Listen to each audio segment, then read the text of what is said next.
We're on. Ben Brown, Evolution Martial Arts in Sparks, Nevada with Jordan. Jordan's always in class, and this is like the thing. Of all the things we've ever done, this plays into your game better than anything I've ever seen. Anyways, seated guard, better than supine guard. So supine guard is you're on your back. Supine guard, we call it supine because that's what it means when you're on your back. Jordan's hips aren't that mobile.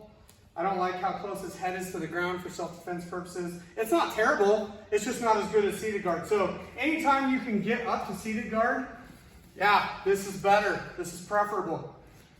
I prefer, so a lot of people play like an open seated guard, which I don't think is too bad if the person is on the ground, but I don't love it if they're standing up.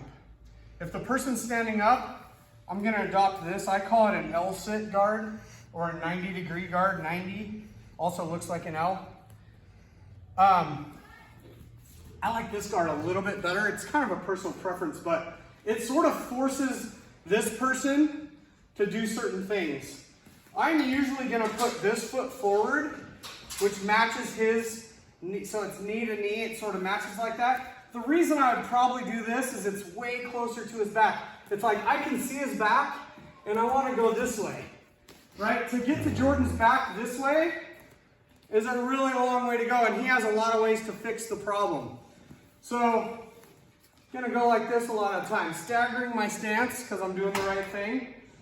I gotta connect to Jordan. Here's what he's looking for. He's targeting this ankle right here. What he's gonna do, and I'll show it, but you're gonna do it, and you move better than I do these days.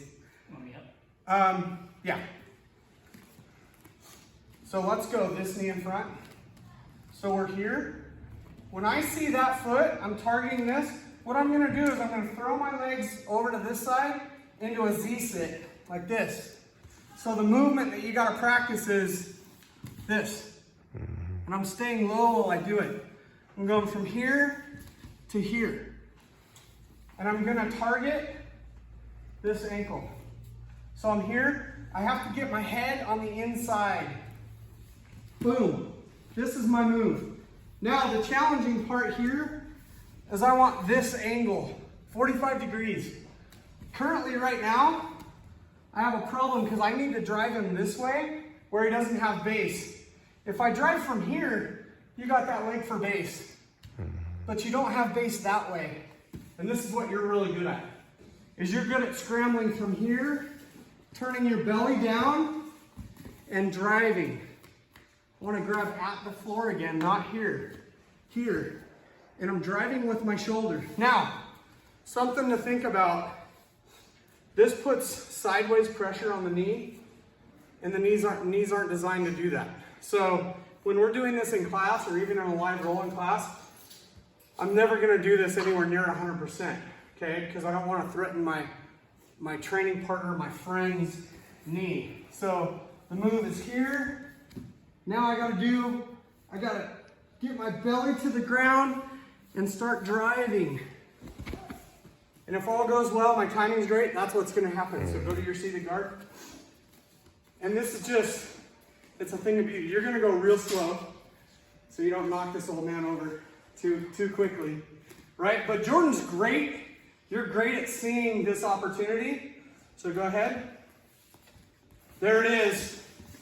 Look, see where he's driving me that way? I have no way to base.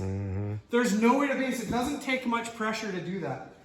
This is a low single or an ankle pick. And there's nothing new about this. Wrestlers have been doing this forever. The challenge in wrestling is, we're both on our feet, Jordan, the challenge in wrestling is to get to that ankle from a standing place.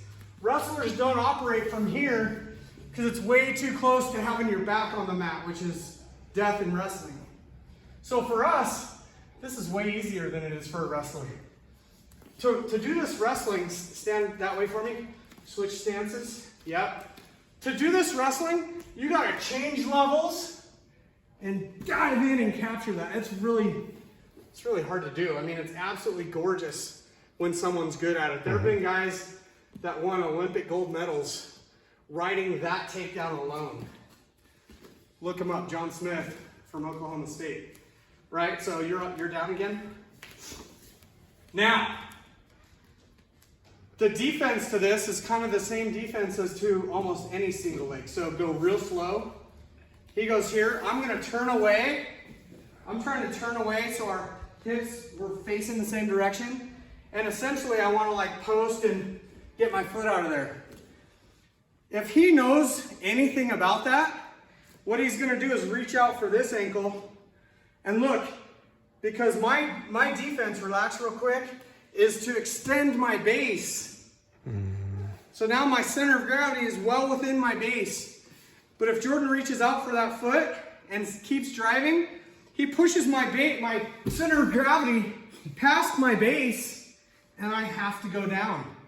Because gravity grabs this and pulls it to the ground, and I've got no way to stop it. So that's one way. Let's do that again. And I know that if I roll with Jordan and I stick this foot out, he's gonna take it. This is what you're really good at, is you see how he moves his body around? It's amazing how well you do that for where you are in your life. It's crazy.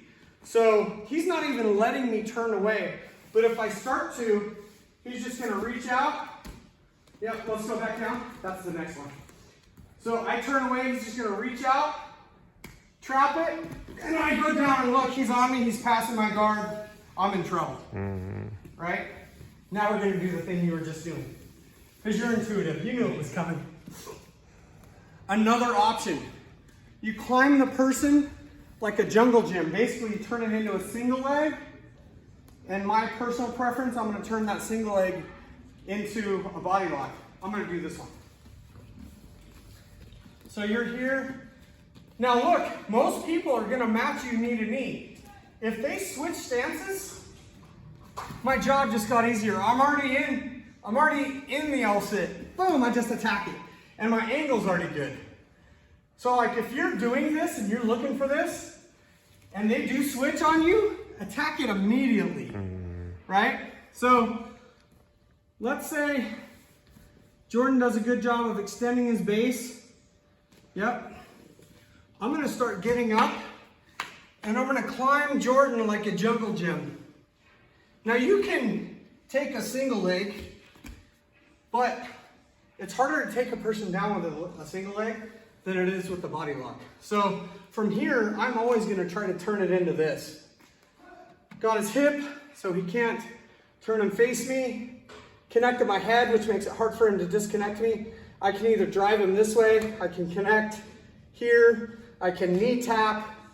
There's a lot of ways to finish that body lock takedown. If you're really good at single legs, great, you're already in a single leg.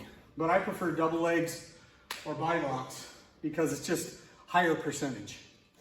So that is a low single ankle pick from seated guard. And you do it all the time to people live rolling. You've done it to me. I taught it to you and you do it to me. That's how good you are at it. Sometimes you find a thing and it just makes sense to you. But I'll tell you, to be able to get this, the movement to practice is this, right? This hand is reaching for the ankle.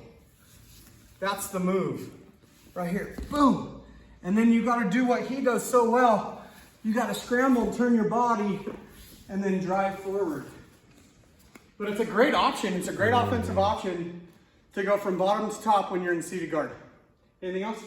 No. Cool.